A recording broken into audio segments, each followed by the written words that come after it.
है hydrogen bonding.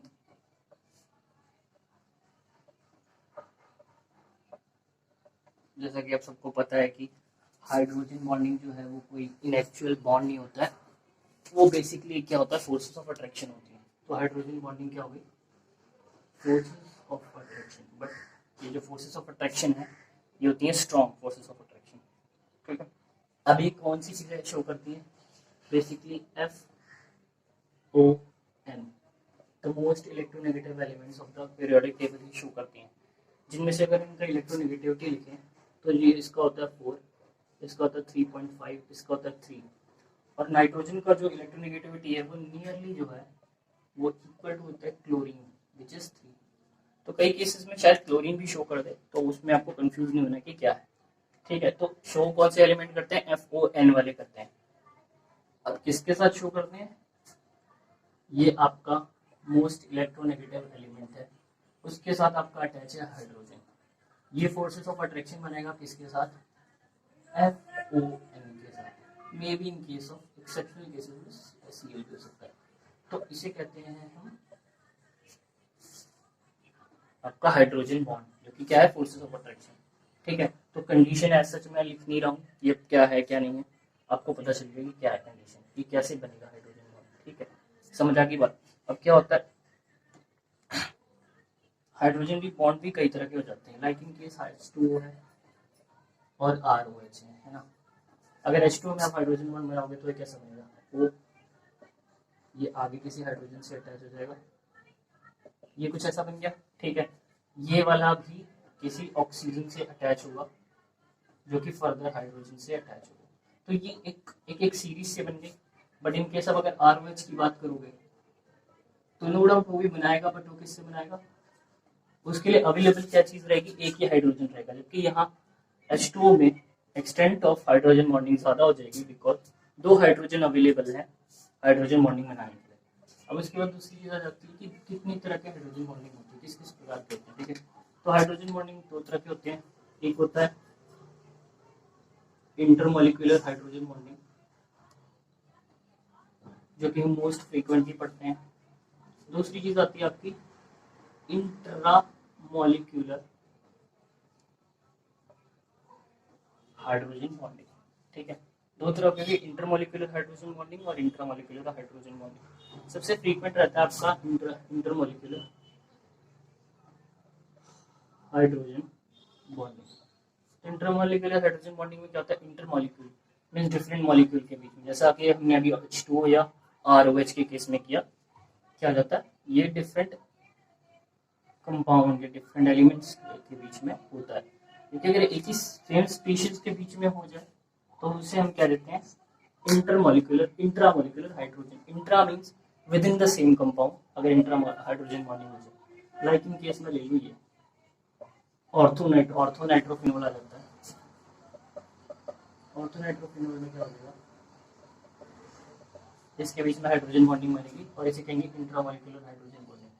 अब intramolecular hydrogen बन रहा है और मान लो बहुत सारा क्या पड़ा आपके पास, ऑर्थोनाइट्रोफिनोल पड़ा है, ये में वाई चीज है जो ये सिमिलर है, ठीक है। ये ऐसे बहुत सारे पड़े हुए हैं, ठीक है। तो क्या है, ये आपस में ज्वाइन तो होंगे नहीं, ये सेपरेटली पड़े रहेंगे। तो जब भी इंट्रामोलिकुलर होती है चीज तो उसे कहते हैं डिस्क्रीट। डिस्क्रीट होना मीन सब अपने अपने अपने सेपरेटली पड़े हुए हैं। बट जब इंटरमोलिकुलर हाइड्रोजन बॉन्डिंग होगी और ये क्या हो जाएंगी, एसोसिएट हो जाएंगी आपस में, ठीक है। तो इंटर और इंट्रामोलिकुलर हाइड्रोजन बॉन्डिंग के बीच में एक डिफरेंस और पता चल गया कि जो इंटरमोलिकुलर हाइड्रोजन बॉन्डिंग है डिफरेंट एलिमेंट्स के बीच में हो रही है, इस वजह से क्या होगा, ये अलग मॉलिक्यूल्स को अपने में क्या कर लेंगी, ज्वाइन कर लेंगी। जबकि इंट्रामोलिकुलर हाइड्रोजन बॉन्डिंग में ऐसा नहीं होगा, और इंट्रामोलिकुलर हाइड्रोजन बॉन्डिंग में क्या आएंगी, चीजें डिस्क्रीट पड़ी रहेंगी अपने अपने ऑन देयर ऑन बेसिस, ठीक है। अब एप्लीकेशन पर आ जाते हैं, हाइड्रोजन बॉन्डिंग की एप्लीकेशन पर, ठीक है। एप्लीकेशन ऑफ हाइड्रोजन बॉन्डिंग, ठीक है। सबसे पहली और सबसे इंपॉर्टेंट आ जाती है बॉइलिंग पॉइंट। इसमें जितना ज़्यादा हाइड्रोजन बॉन्डिंग उसमें उतनी ज़्यादा फोर्सेस ऑफ अट्रैक्शन। और उसे बॉइलिंग पॉइंट क्या होता है, बॉइलिंग पॉइंट क्या होता है, जब आपका एटमॉस्फेरिक प्रेशर जो है वो आपके वेपर प्रेशर के इक्वल हो जाए ऑफ द कंपाउंड, तो आपका जो है वो बॉइलिंग पॉइंट अचीव होता है। लाइक इन केस में कह दूँ, एटमॉस्फेयर से ऊपर से प्रेशर आता है 180 में होता है, जो कि जनरली कंसिडर करते हैं। और एक आपका कंपाउंड जो है जब वो इवेपोरेट होता है तो प्रेशर लगाता है। तो जब ये दो चीज़ें आपस में बराबर हो जाती है, नियरली इक्वल स्टेज पर जाती हैं, तो आपका बॉइलिंग पॉइंट अचीव होता है। ठीक है, तो ये पता चल गया बॉइलिंग पॉइंट। अब ये क्या होगा, हाइड्रोजन बॉन्डिंग में H2O जो है वो अच्छी हाइड्रोजन बॉन्डिंग बनाता है। हाइड्रोजन बॉन्डिंग अच्छी बना लिया तो जॉइंटली अच्छा हो गया, तो वो जल्दी टूटेगा नहीं और ज़्यादा वोलेटाइल होगा, बहुत जल्दी उड़ेगा नहीं। तो अगर मैं H2O ROH और अगर एक और लेंगे तो ईथर का ले लो एग्जाम्पल, तो बॉइलिंग पॉइंट आपको पता चल गया कि सबसे ज़्यादा किसका होगा। ठीक है, ये समझ आया क्यों हुआ, क्योंकि इसमें एक्सटेंट ऑफ हाइड्रोजन बॉन्डिंग ज़्यादा होगी और इसमें नो हाइड्रोजन बॉन्डिंग होगी। ठीक है, तो और इसमें थोड़ा कम होगी, तो इसलिए बॉइलिंग पॉइंट ऐसे वेरी करेगा इन केसेस में। ठीक है,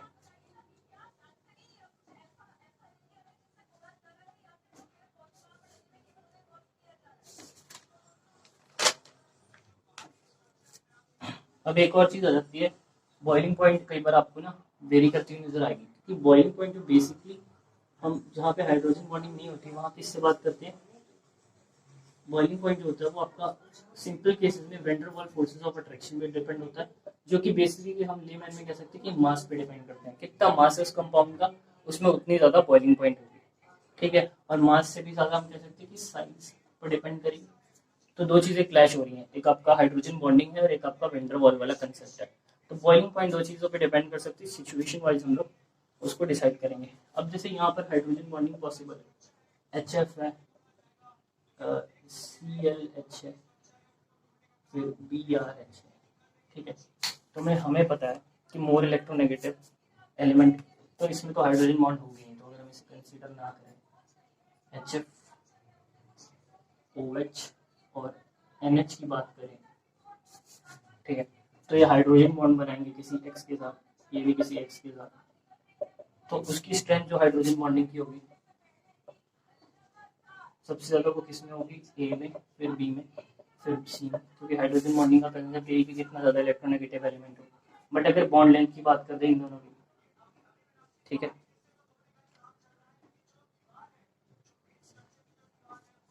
दोनों के बॉन्ड लेंथ या इन दोनों की बात कर लें, तो बॉन्ड लेंथ जो है इसका इसका और इसका क्या होगा, रिवर्स हो जाएगा, C B और फिर A। ठीक है, ये बॉन्ड लेंथ का कंसेप्ट हो जाएगा, ये उससे रिवर्स हो जाएगा, क्योंकि ऑब्वियसली जो ज़्यादा स्ट्रॉन्ग है वो ज़्यादा स्मॉल होगा बॉन्ड, तो आपका बॉन्ड लेंथ ऐसे वेरी कर जाएगा। कुछ एक्सेप्शनल केसेस आ जाते हैं, एक्सेप्शनल केसेस में क्या आ जाता है,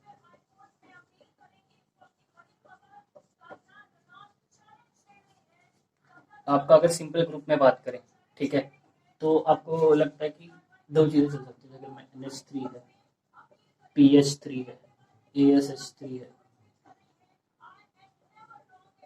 SBH3, ठीक है, ये सारी चीज़ें हैं, और एक आपका BH3, ठीक है, हाइड्रोजन बॉन्डिंग भी लग सकता है और वेंडर वॉल वाला कंसेप्ट भी लग सकता है।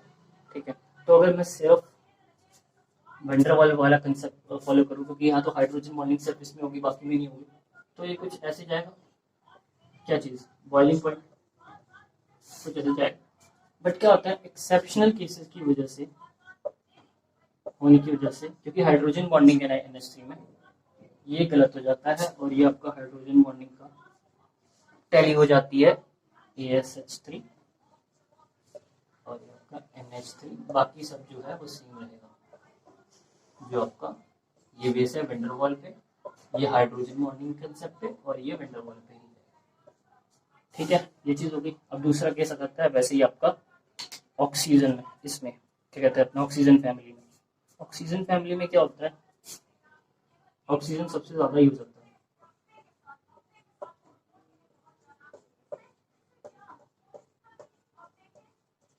क्योंकि आपको पता है कि इसमें extent of hydrogen bonding as compare to nitrogen ज़्यादा रहेगी, तो ये आपका सबसे ही आगे आ जाता है, तो ये सही हो गया, आपका ये सही हो गया। ठीक है,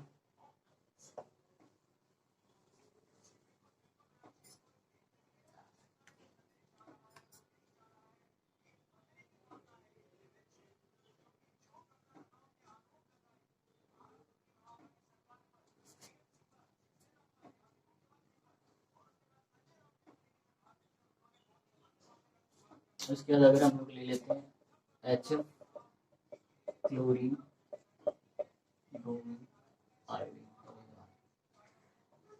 अब अगर हम लोग ऑक्सीजन फैमिली का ले लें तो H2O है,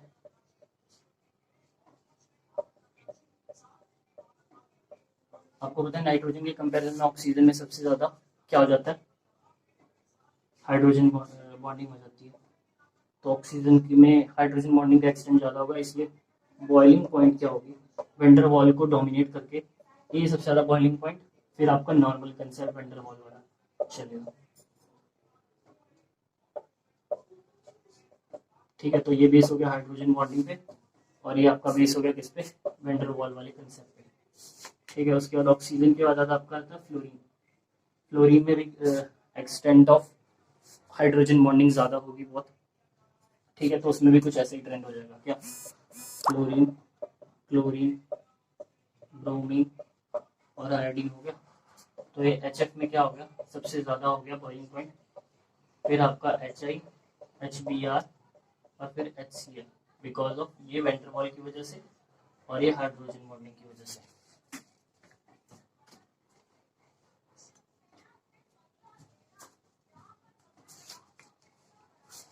उसके बाद एक और कंसेप्ट आ जाता है HF और H2O में, बहुत एक्सेप्शनल केस है, HF और H2O आ जाता है, तो हाइड्रोजन बॉन्डिंग किस में होगी,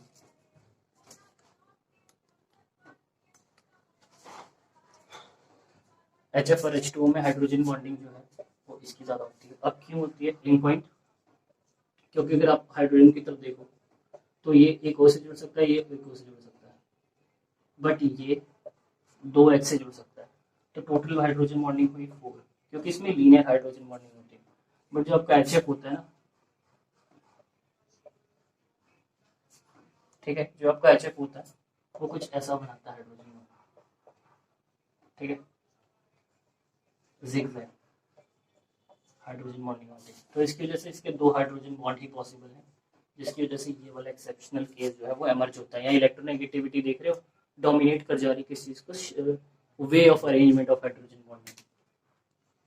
एक्चुअली उल्टा बोल दिया, एक्सटेंट ऑफ हाइड्रोजन बॉन्डिंग जो है वो किस पे डिपेंड कर जा रही है, यहाँ पे अरेंजमेंट पे कि कैसी है, ना कि इलेक्ट्रोनेगेटिविटी पे। ठीक है, ये समझ आया, ये एक्सेप्शनल केस था। ठीक है, दूसरी चीज आपको पता ही है कि लाइक डिजॉल्व लाइक, तो पोलर चीजें पोलर में ही डिजॉल्व होंगी, हाइड्रोजन बॉन्डिंग की वजह से हर जो चीज है वो पोलर सॉल्यूशन में डिजॉल्व हो जाएगी। उसके बाद आखिरी चीज आपके पास आ जाती है हाइड्रोजन बॉन्डिंग इन वाटर। ठीक है, hydrogen bonding in water, water water की डेंसिटी ऑफ वाटर, ठीक है, is large at 4 degree Celsius. क्या सीन है, डेंसिटी ऑफ वाटर जो है वो एट 4 डिग्री सेल्सियस क्या होती है, ज्यादा होती है एज कम्पेयर टू, क्यों, क्योंकि वाटर का डेंस आइस का स्ट्रक्चर जो होता है वो कुछ ऐसा होता है, ओपन केज लाइक स्ट्रक्चर होता है, जबकि वाटर आपका ऐसे ही होता है जैसा वो होता है सिंपल। ठीक है, मतलब कुछ ऐसे बॉन्ड बन जाते हैं। तो इसकी वजह से यहाँ पे बहुत सारा वेकेंट स्पेस हो जाता है आइस में। आइस में वेकेंट स्पेस आया तो उसका वॉल्यूम जो होता है वो इंक्रीज कर जाता है, और डेंसिटी जो है वो इस वजह से डिक्रीज कर जाती है, क्योंकि density is mass per unit volume. ठीक है, तो क्या होता है, पर यूनिट इतने ही एरिया में वाटर, और अगर इसमें कंपैरिजन करें इतने सेम एरिया में, तो नंबर ऑफ हाइड्रोजन बॉन्ड इसमें अगर 8 रहेंगे तो इसमें 16 रहेंगे। ठीक है, बिकॉज बहुत सारा वीकेंट स्पेस है, इस वजह से इसकी डेंसिटी कम हो जाती है, और इसकी वाटर में डेंसिटी एट 4 डिग्री क्या होती है, ज्यादा होती है।